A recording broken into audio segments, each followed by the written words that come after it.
Joining us now on set is U.S. congressional candidate from New York, Caroline Shinkle. Caroline, great to see you. And Republican, we must note.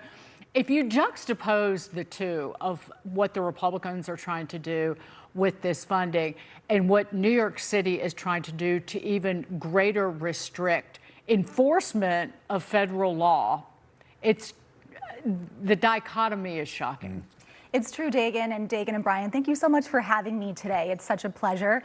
And you're right, here in New York City, it seems like we are doubling down on failure. And I think the Democrats really have to remember who they work for. They're so worried about protecting criminals and protecting illegal immigrants, they've forgotten that they really work for us, the hardworking, law-abiding American taxpayer.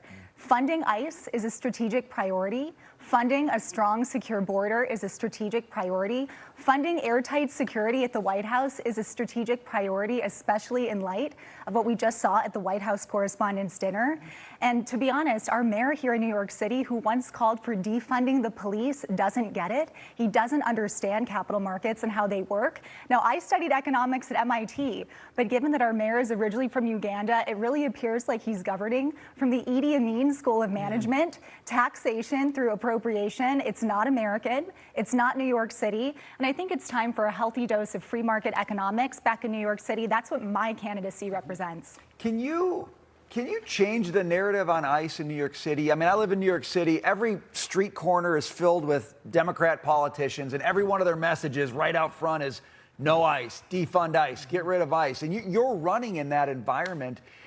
We had the open border under Biden, and we had the influx of illegal migrants. Is there a case you can make, even to this deepest blue city, to say these Democrats have the story wrong on ICE? Yes, Brian, and it's resonating with people out on the streets who I'm talking with, and that is that ensuring the safety and security of Americans and their livelihoods is of utmost importance. ICE, at the end of the day, has been unnecessarily politicized. It's really not a political issue. And as you say, ICE and federal law enforcement are really just trying to deal with the aftermath of years of open borders under the Biden administration. And by the way, the $75 billion price tag on this bill is orders of magnitude less than the fraud that's likely present in states like California. If we were to claw back some of that fraud, we could pay for this expenditure many times over. One of the things in one of the interviews you gave, you wanted to no tax on work, which is kind of, well, Brian's smiling.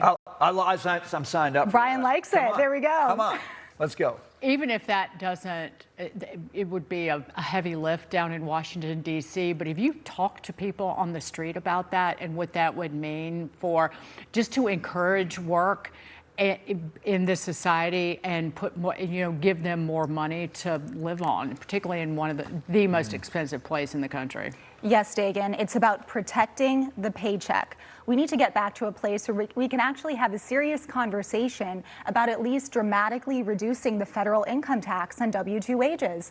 This city, this country was built by hardworking Americans who risked everything and built this country on their backs, working hard. And for over 100 years in this country, we did not have a federal income tax. And I think we've gotten to a place where really the American worker, their freedom and independence has been taxed away. So we have to at least be able to have a conversation about thinking big and really getting back to basics, getting back to a real productive baseline. As they teach you in any economics 101 class, we tend to tax things and tax behavior that we want to discourage.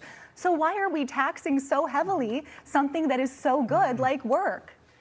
There might be nothing more foreign in New York City politics than Economics 101. It would be amazing if even a tenth of what you're talking about here could get through. I always feel obligated to apologize for Woodrow Wilson, who signed the income tax into law, because he's from my home Commonwealth of Virginia. So Caroline Shinkle, thank you so much. Great to see you. Thank you so much for having me. All right.